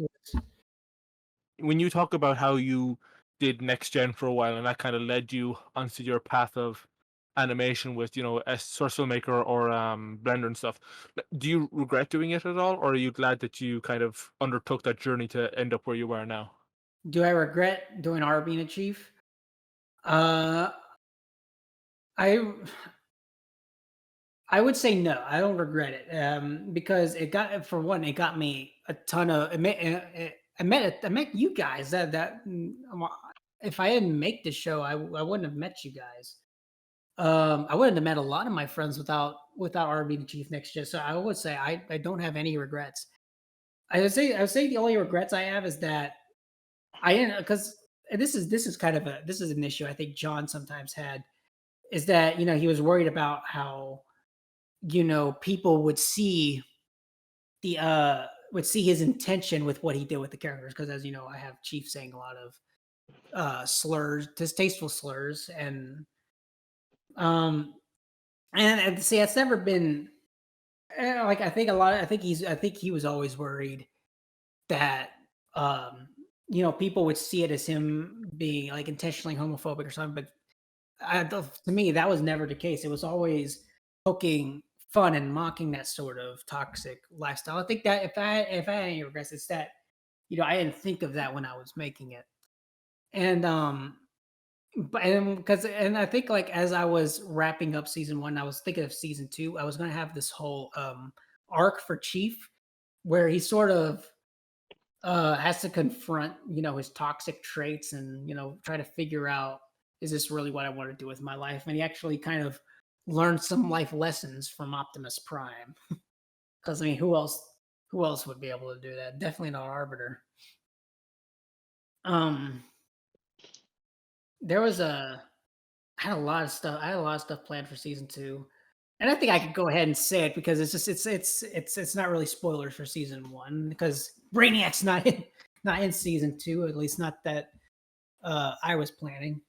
But it was gonna focus more on why extremists on both sides of like political spectrums can lead to a lot of bad things happening. Like, there's a whole thing where um yeah, you remember, oh crap, what was her name? The woman from episode 5, the one that Chief has to talk to. I forgot her. Diana Marshall. Yeah. Like, she was going to take over the online multiplayer network over Jay Garrick in season 2, and she was going to implement a new form of tossers that's actually like way worse. And it was kind of similar to what John did, except she has actual authority here, where the tossers were kind of just whining about things. And they would be going up against this new threat called the Cypher Syndicate. And it's like actually took inspiration from Saints Row here. There are these three hacker clans. It was Skull Gang, the Illusionists, and the Overlords. And the Overlords are kind of the ones running everything. The Skull Gang is kind of the attack dogs, and then there's the Illusionists, who are kind of the IT department, and they basically be bringing out this new wave of hackers, and I would also be poking fun at loot boxes because they were what the illusionists do is they sell you these things called Omega Rec Packs because this is around the time because this would take place around the time Halo 5 comes out. And each of these Omega Rec Packs would give you like a different hack. But here's the trick is that sometimes it would be a really cool one, and sometimes it'd be a really shit one. Like for instance, a cool one would be transforming into a tank or something. Or like or having a gun, having like a machine gun that shoots rockets out of it, something like that. And but like a really crappy hack would just be to be able to change the color of your visor whenever you want. And it kind of just goes to show like why loot boxes are so crappy because I just wanted to poke fun at them. But it would end up with Arbiter in Chief actually going on a run and having to deal with two different factions that want them both dead. So it's kind of similar to Army of Chief Season 8 in a way, but I feel like I focused more on it where John kind of did it as a gimmick. And the online multiplayer network, they implement this sort of AI thing. And I based it off of like the Terminator in a way. But if I remember correctly, he was called the Cybernetic Hack and Augmentation Duplicator. Or as the acronym goes, CHAD. And so for the whole season, Chad would basically be chasing Arbiter in Chief, like the Terminator. There was also going to be there's also going to be like these two different stories that were going side by side. There'd be a story in the real world that deals with a sound wave and stuff, and there would be the ones in the virtual world which deal with Arbiter in Chief dealing with the Cypher Syndicate and the OMN. I can't remember what I want to say it was like pussies or something that I called the new tossers. I can't remember what the acronym was, but I just remember it made me laugh out loud. It was like protect user safe spaces and entertainment systems, and it was the it was pussies.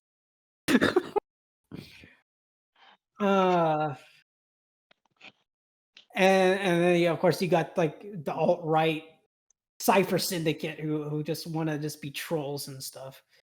And because I'm never probably gonna do it, I'm gonna reveal who was gonna be the leader of the Overlords. It was gonna be Trent. Okay. So that was and it was gonna like the whole thing was gonna end with this new villain Zervon because he's like the original hacker. He's teased in episode 11, kind of. He's in the background, but he was gonna be like a force that actually makes Trent and Arbiter in Chief actually join forces. Oh. And that was gonna lead to season 3, which was probably gonna be the most insane one. And I had a really stupid idea, and I'm like, and I like that's kind of where the inspiration from the CW Flash came in, and probably not in a good way. Because Zervon's. What was the idea? I probably won't spoil it, but it's in revelation to Zervon's real identity because he's supposed to be sort of this godlike being who has like he's basically God essentially. It's kind of like in Doom Eternal when you played as Doomslayer and you have to fight Davoth. That's basically what this is. Or like season 8 where John is God. Yeah, pretty much. Except in this case, Zervon is an actual bad guy and he's the main villain. Okay. But there was going to be a plot twist with his actual identity, and I don't want to really reveal that because just in the event I eventually do it, but I probably never will. Yeah. But it was like it was what I was going to end season 3 with because that was going to be like the final season that I was planning was they have to learn a lesson, and it's kind of left and it's kind of left inconspicuous whether or not they actually like survive something or not, but it's kind of left up to your imagination. And I feel like that would have been a good ending. Like it's not confirmed that they live or die or something. Um, Oh, but it didn't go into like fourth wall territory like what? John's did. But Adam was going to show up in season 2. He was going to be an enforcer for the Overlords alongside Ugh. Colin Hunt. Yeah, I so actually I thought Adam was going to show up when the lockdown appeared because he had a similar get up just with different colors with the pilot helmet and the haunt and everything. When I yeah, first saw the armor, I thought that was going to be Adam because I think it was Duncan was kind of caught off guard by seeing him, and there was a bit kind of like a pause where he was like, "Oh no, wait, it can't be." And I was expecting Adam, but obviously it was not him. well, yeah, because it was obviously lockdown. Lockdown does not sound like a 10-year-old kid. Yeah, But no, I think with the because okay, that's another thing I want to touch on. Duncan's clan. I was actually going to be because yeah, of course you meet Lockdown, who's kind of the leader of Duncan's clan that in my mythos. Um, and but in season 2 we would have met the other two, and that was Road Rage and Deadeye. And you see them both. You see both Road Rage and Deadeye. And I think it was in episode 6 in the flashback sequence when Duncan is talking about Lockdown. You could instantly tell who Deadeye is because he's the one firing all these trick shots. And a Road Rage is ironically probably the most chill person on the team next to Duncan. And Deadeye, he was gonna be a whole kind of a meme on the on like radical Catholics and stuff.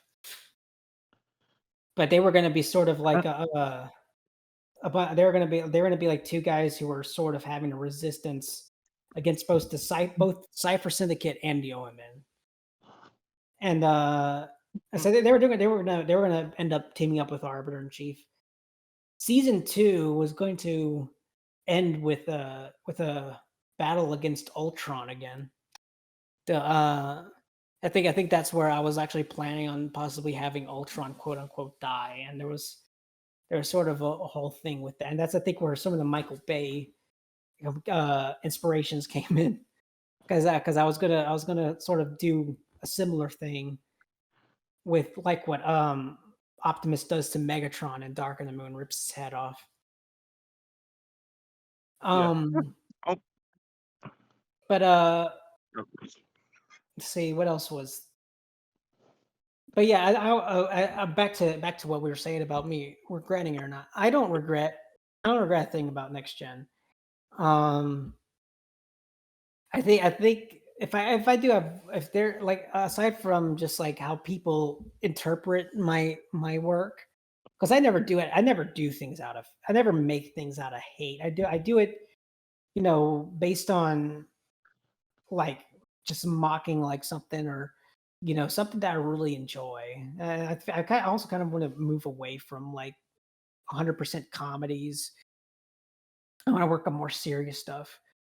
But if I ever had like one other regret, it's that I feel like a lot of people are going to be expecting most of my other projects to be exactly like Army Chief, but I want to make it clear that Spider-Man and Batman is not like next gen. It's definitely on a more serious note. Of course, that's Spider-Man, so there will be some jokes, but it'll be more in the same vein of the Spider-Man PS4 game, which is, while it's sort of lighthearted, it definitely has some serious and dark undertones in it.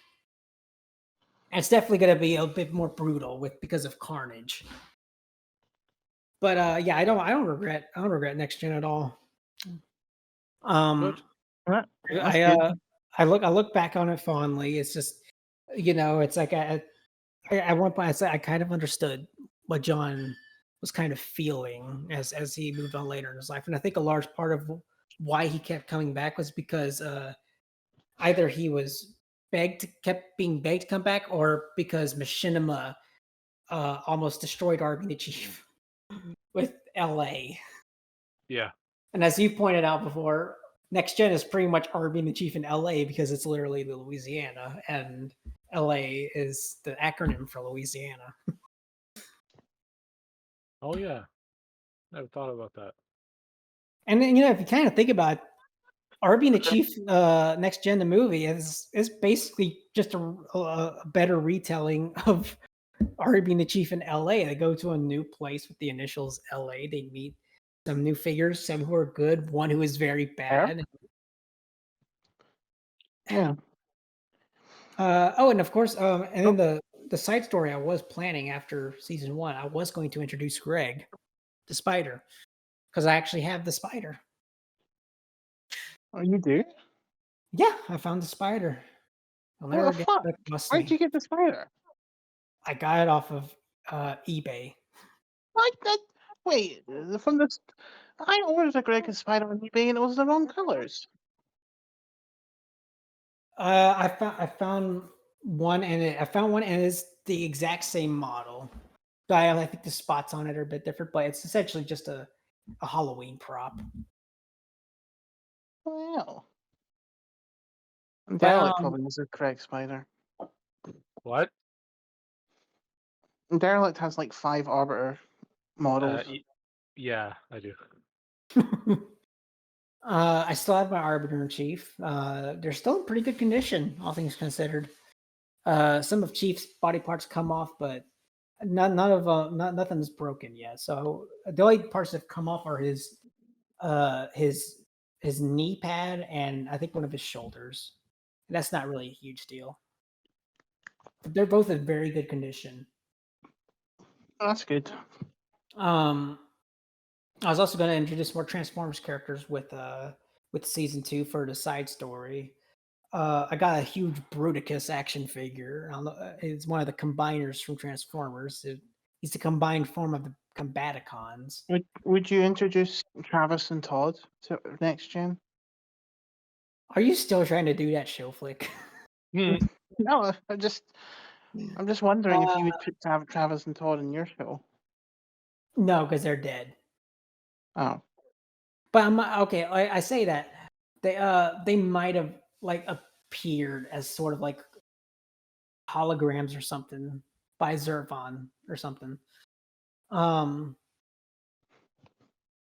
yeah, there's a lot of plans I had for like season 2 and season 3, but like looking back at them, it's just like they're so big, and knowing like how hard it is to work on machinimas, it's like I don't know if I'm gonna be able to pull it off. So it's kind of like, okay, how do I go about this? If I ever do work on any more RPGs, it's just gonna be the last episode of season 1, just so I can close the door on that. I probably won't put the post credit scene in there. But there's a ton of things I was planning on doing, and like they're cool in concept, but at the same time, it's like I wonder if they were actually really good storytelling or if it was just me doing random bullshit.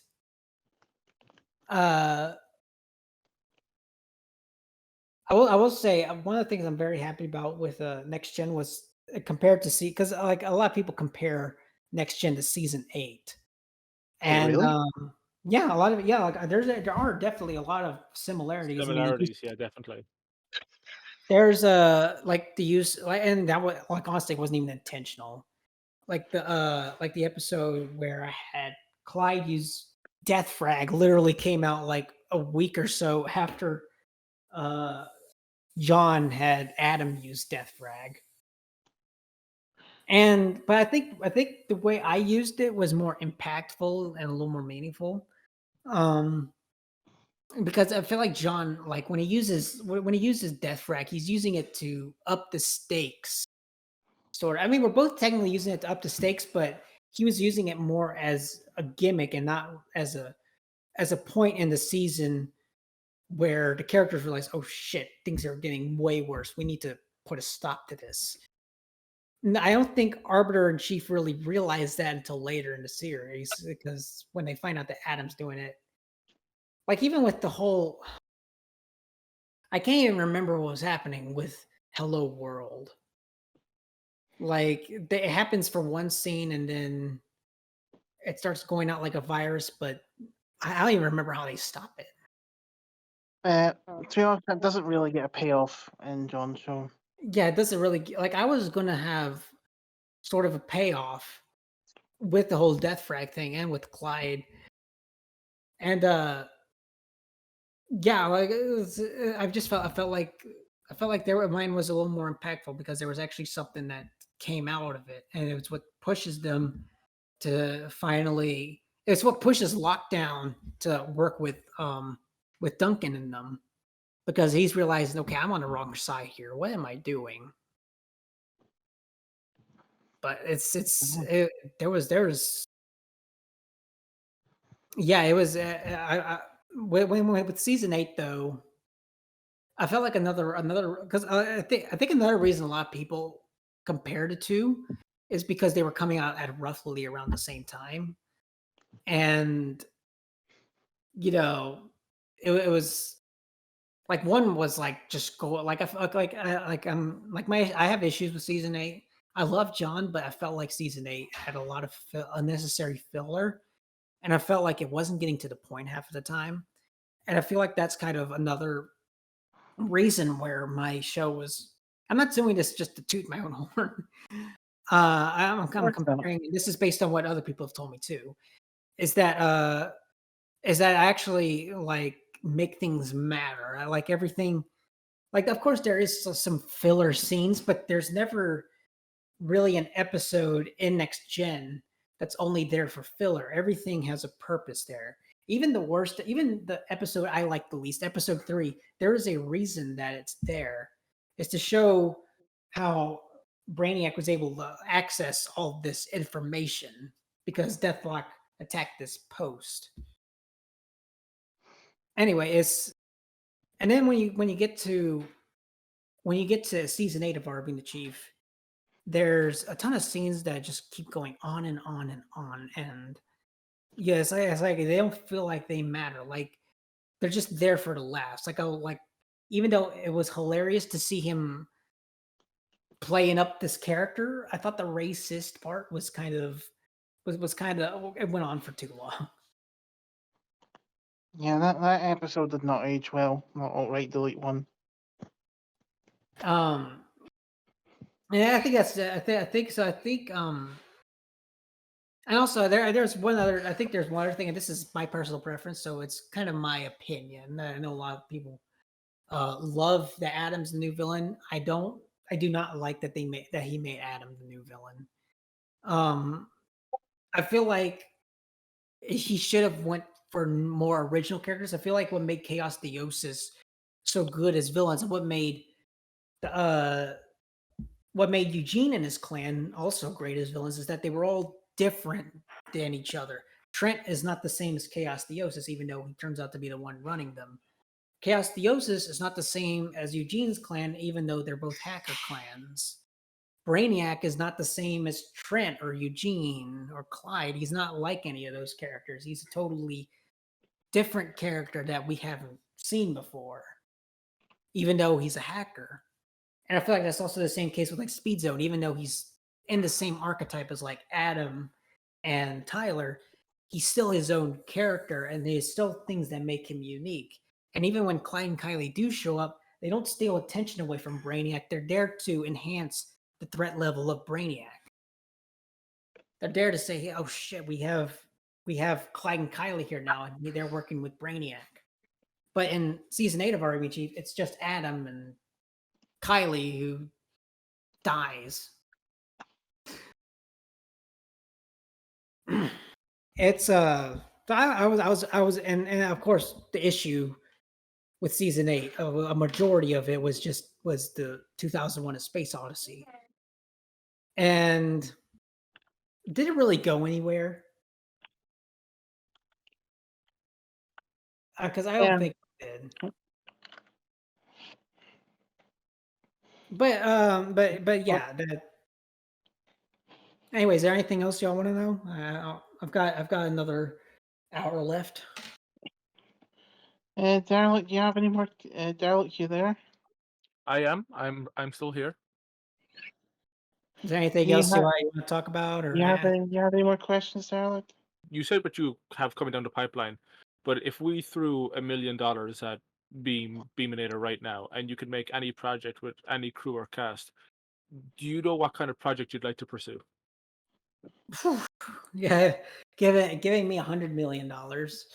Uh, I would say I would want to make a Marvel and DC crossover with Deadpool and Harley Quinn. Then I would want Ryan Reynolds and Margot Robbie to play the characters, and I would have them going through different universes and trying to stop Ultron from basically wreaking havoc on it, while also learning things about themselves. I feel like that. I feel like just to not to do a Marvel and DC project and not do Harley Quinn and Deadpool would kind of be a disservice in a way. Unless it was an Avengers and Justice League crossover, I would totally do that. But I'm such a big fan of Deadpool, and I'm a Harley Pool shipper, so I feel like that would be a cute film to do. But if I were to work on like a serious film, I would definitely say probably a Justice League and Avengers crossover because there's just so much you could do there. But if there's any other projects, and to be fair, I could actually do these projects too. I don't even need the money because I could animate them all in Blender. And I just need the voice actors. So I would just be casting a bunch of celebrity voice actors if I had all that money. What celebrities would Uh, you cast? well, if he was still alive, I would cast Kevin Conroy as Batman, Okay, but God rest fair his enough. soul. But if for like Batman, I would be casting. I would say probably either Troy Baker or Jason O'Mara or Jensen Ackles for Batman, and then for Spider Man, I would probably go with Josh Keaton. I really like his Spider Man. With Joker, I'd probably get Troy Baker because Mark Hamill doesn't want to do it without Kevin, and I don't want to force him to do it. Um, let's see with Carnage, I would probably go with maybe Cameron Monaghan. I like Cameron. I feel like he was great in Gotham, and he sort of plays that insane role really well. And if I was like to do like Superman or something, I would get Tim Daly definitely. Wonder Woman would be what's her face from the DCAU, Susan Eisenberg, and I would get Phil Lamar to be Aquaman because I love his performance in Injustice. Um, I would get the Tony Stark voice actor from Earth's Mightiest Heroes. I can't remember his name. If I could, I would get James Spader's Ultron because even though I wasn't a fan of Age of Ultron, I felt like he had so much potential to play that character amazingly, and James Spader just has such a great voice. And say like I mostly cast a lot of the previous actors who voiced the characters that I really liked, and that would be my cast for for Earth's Mightiest Heroes and the DC animated universe, with the exception being Batman because Kevin's not with us anymore, and that pains me because I actually almost met him. But I don't have access to those actors, so I'm using actors who are still really good and who could honestly play them in the future if this project does well. Because I think with how ambitious this project I'm working on is, it could go viral. And then I wouldn't need RB the Chief anymore, definitely. You wouldn't need Army Chief anymore. I wouldn't need it. I wouldn't need it. I would definitely not need it. This would be my way of actually getting out there because it wouldn't be just catered to a niche audience. That's not I me. have a. Sorry, what were you saying? So was episode 3 of Next Gen season 1 going to be the finale, or was there going to be 1 or 2 more episodes? You mean episode 12? So episode 12, yeah. Episode 13 would have been the final episode. Okay, because I guess there could be some people in our audience or also sharing the podcast who have yet to release the final episode of their show as well. And I was wondering if you wanted to give any advice to those people who might be struggling to kind of reach the finish line, so to speak? Well, the best advice I can give is it really all depends on just the muse that you have for your project. Sometimes people have so much muse, they're excited to get to this finale. They'll just go full on. They have everything they need. They're machinimas. They've got like everything they need. It's easy for them. But for some other people, they might be struggling with it. They might not. They might be halfway through their season and they're already burnt out from it. And I think that's another issue I just have is just burnout sucks, and I totally get it. Um, but sometimes if you're struggling to get to the finish line and you just don't know what to do, sometimes just take a break, play some video games, maybe go out and see a movie, go out, have a drink, meet someone cute, guy, girl, I don't care, whatever floats your boat. Just do what makes you happy. That's I think the ultimate thing. Because if you're not happy with your product, then you are not going to make a good product. And I think that's the biggest piece of advice to give. You have to really be in love with the project you're working with.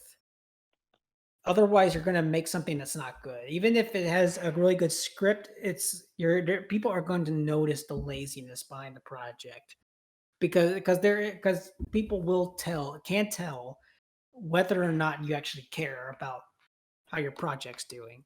So I had a lot of care for episode 12 when I was working on it, and that's also a large part of the reason why I'm not releasing this new episode yet, because it's just I don't have a lot of care for not just Army Chief, but just Halo as a whole. It's like I physically can't pick up a Halo disc. I've been playing every game I have except Halo, and a part of me hates that. I blame 343 and Microsoft for that, and Paramount, because just that show left such a bad taste in my mouth.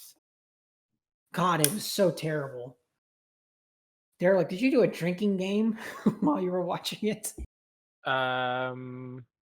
Did I? No, I probably should have, because like a lot of people just flipped their bins when when Pablo took the helmet off in the first episode, and my honest reaction was, we'll see where this goes, and then I think there were something like 8 or 9 episodes in season 1. I don't think it did a full 10, and when it And got then to, sorry, what? Sorry, keep going. I don't, I think it was maybe at the halfway point or something where he sleeps with Maki. And by that stage, a lot of people were, because we had to wait a week for every episode, so people were incrementally posting their outrage online. And by the time the shit with McKee happened, where they like fucked, people were already very like audibly upset about the show. That when I saw that, I just burst out laughing because like, oh god, there's going to be riots in the streets. There's You know, going to it's be wanna know how bad they fumble. I'm glad you brought up the McKee thing because that's technically a war crime. According to the Geneva yeah, Convention, you cannot have sex with a prisoner of war, and McKee was a prisoner of war. They knew she was Covenant, but they were playing along with her for a bit. And so that they technically made Master Chief a war criminal. And I think but that's not even the biggest issue I have with the series. The biggest issue is that we won't even get to fucking Halo in Halo. yep. We see they reach the end episode, and people like everyone's saying, "Oh, finally we got the real Master Chief." No, we got a meat suit controlled by Cortana. Oh my god, Jen Taylor, what the? You know what's sad? I don't even. It's like I can't. It's hard for me to talk crap about. I hate talking crap about Halo because I actually met Master Chief and Jen. I met Steve Downs and Jen Taylor at Halo Outpost, and they were the nicest people ever. And they wasted her. They wasted her in this movie, in this show. It was just, I can't believe them. If I had to say there's anything good about the Halo show, it would be the action. And even the action was flawed by just really terrible writing. You know what the Halo show is? It's a Mass Effect with a Halo paint job. But Mass Effect's actually good, you know. It's dollar store Mass Effect. Like literally, the opening scene is pretty much ripped straight from the opening of Mass Effect in the first episode. They have like this entire asteroid colony being led by a guy who's basically an insurgent, and it's kind of like uh this criminal, kind of like Arya Taloka is in Mass Effect 2. Uh, and Master Chief gets naked and says, "Well, bang, okay." No. Master Cheeks, Jimmy Rings. It's a horrible show. And well, go on. Well, I was just gonna say that the font on the credits is nice. Oh, yeah. Nice fonts. That's how you know you did really well. That's when people compliment the font that you use on there, your credits. Well, I guess something has to be good. Well, the saddest thing for me is that the actress who plays McKee is a very respected Irish actress called Charlie Murphy, who's done a lot of good work over the years. And I remember when they announced that she would be playing a human, like a human traitor, kind of like Covenant loyalist or whatever. Um, People were upset at that announcement. The idea that a human could be recruited by the Covenant. I don't hate that idea on paper, but I Yeah, could me see why. neither. Yeah, and I could see, but people already hated it, and I felt like Charlie Murphy kind of got dealt a shit hand because no matter what she was going to do, it would kind of be met with badly by the community, and that was I think if disappointing. I think if it was handled better, because it was kind of handled haphazardly. Mm. Yeah, because like they don't like they barely even like dive into who she is, and then they just kill her off at the end. And I was like, I don't care. You know what the issue is, that they try to do a love story with Master Chief and this character, this new character, and I'm like, this just does not work for Master Chief. That was the biggest issue I had with that character. I don't. It's just not. It's nothing. It's just nothing. It's like the Mortal Kombat movie where they don't even do an actual Mortal Kombat tournament. They did the same shit with Halo. But like I said, it killed my entire love for Halo. Imagine a show being so bad it kills someone's love for the main universe. And I like if Halo Infinite was good, the show wouldn't have been a problem. But the issue was that Halo Infinite it was really terrible. My soul was sucked dry, and by that point, it's just like I can't work on. I don't know if I want to work on Halo machinimas anymore, because it does not give me any joy. Like, at least with Well, Marvel and DC, there's a ton of good content that's still being made out there, even if the mainline stuff is really crap. that's a good segue actually, because I was going to ask Flick if Hmm. his viewing of the Halo show revitalized his desire to work on Halo Machinima, or if all the big surge of Disney content on Disney Plus gave him a rush of inspiration to maybe pursue his other project, Bug's Life too. Yeah, I can't wait to upload to my channel. Oh wait, I don't have a channel anymore. Flick's channel got yeeted this morning, and we don't know why. Oh I no! I got I So got we can't watch banhammered. himself anymore. I've got don't worry, I've got all the videos backed up, everyone. So I'm gonna try and get my channel back online. But if Speaking of I RB can't, Retold 3, has John actually watched it yet, oh, oh. or any of the RB Retolds after 2? No, he hasn't watched any. Well, that we know of anyway. He could have watched them offline and told nobody, but he hasn't watched 3 onwards. Yeah, I figured. That's a pity. I would have liked to see his reaction to my opening segment, because like I will say, John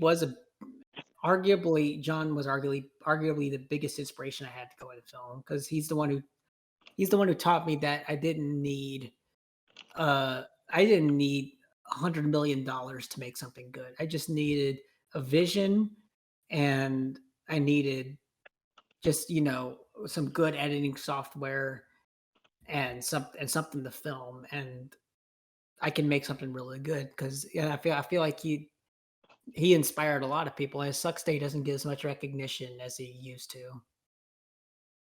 Well, at least he's coming up on 100K subs. He'll be hitting that milestone pretty soon. Yeah, I haven't been following up on John lately. I've mostly just been working on my own stuff because I'm sort of been moving away from Halo Machinima. But maybe one of these days I'll show y'all the opening scene I worked on for episode 12. Hell yeah. Maybe I might upload it to my YouTube channel to say, here's all I have on episode 13. I don't know if I'm gonna make any more of this, but at least it would give people closure for that final scene from episode 12, and it wouldn't leave them on a complete cliffhanger. I mean, it would still kind of be a cliffhanger, but it'd be the same. It'd be a cliffhanger in the same way that the chorus trilogy from Red vs. Blue was ended on a cliffhanger, and it just went nowhere. Here's a question though, because as we all know, John had a series that he didn't finish called Deus Ex Machina, which was completed by fans. And you carried a torch for John for a while with making fan content of his show. How would you feel if somebody made a fan series of R being a chief next gen and they concluded the series? How would you feel about that? Fan series of a fan series. Fanception. I remember Jazz used to always talk about that. Oh, you made a fan series of a fan series. I wouldn't really care. It's sort of, like I said, it's sort of. I mean, like, still, like, mine would still be the obvious canon, just the same. Mine would be the obvious canon for next gen, just the same way as, I mean, it'd be the kind same of way as like hypocritical as if you did. next gen is not canon to season, just the same way that season 8 is the R being a chief canon. Season 1 of next gen is canon to next gen, and it's kind of like that, I would say. If someone wanted to make it, I would say they should probably ask me first. I would probably say yes. I would want to know what they plan on doing. And I would give suggestions and stuff. But if someone else wanted to take the reins, it's not a big deal for me. It's because it would actually give me time to work on my other stuff. And I feel like this is what's going to separate me from John, because a lot of people just say, "Wow, you do it exactly like John did," and I want to do something that says, "Wow, this is actually good," and it's not connected to John. But yeah, it's I don't mind. All right, is there anything else?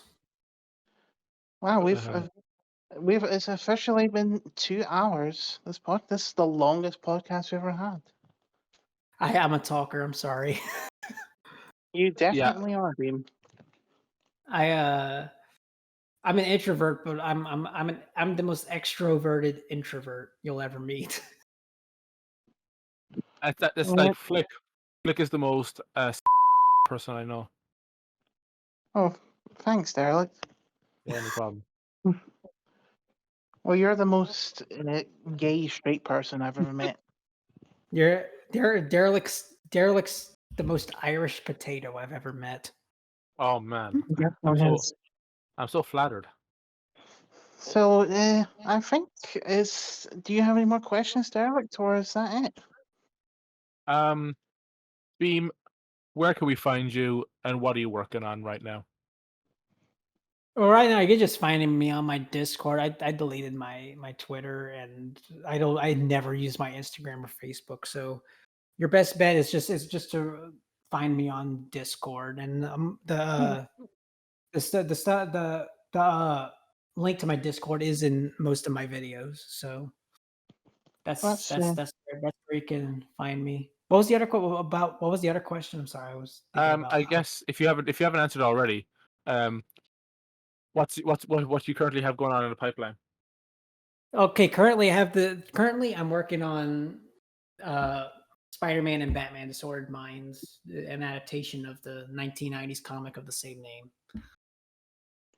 And it's a 200-page script, and it's gonna be fully animated in Blender, using assets from different video games and stuff. Possibly some original assets I made, but I'm still working on it. I have all the voice line. I have almost all the voice lines. I need to recast my Mary Jane Watson. So ladies, if you're a voice actor, hit me up.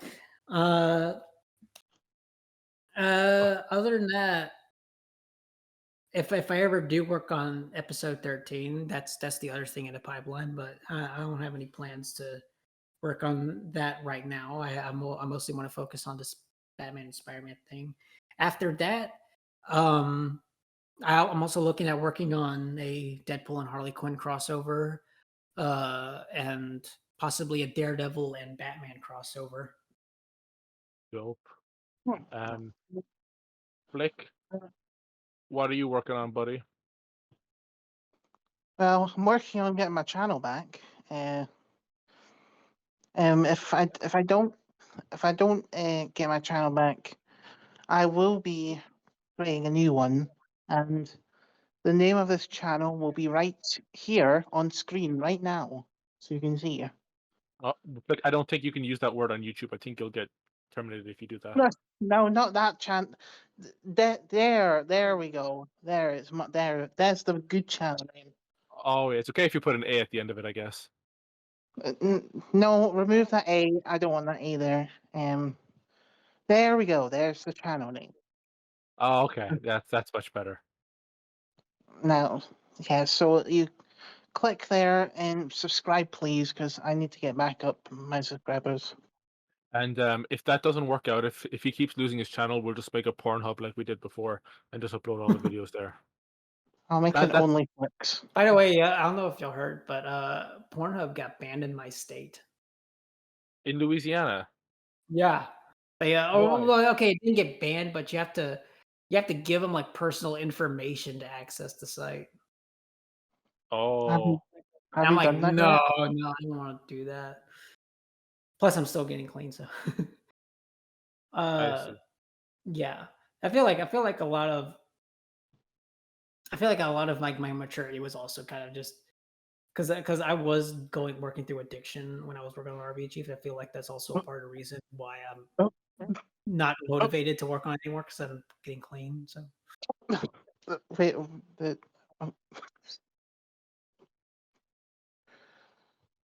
Okay, so Flick is working on his channel.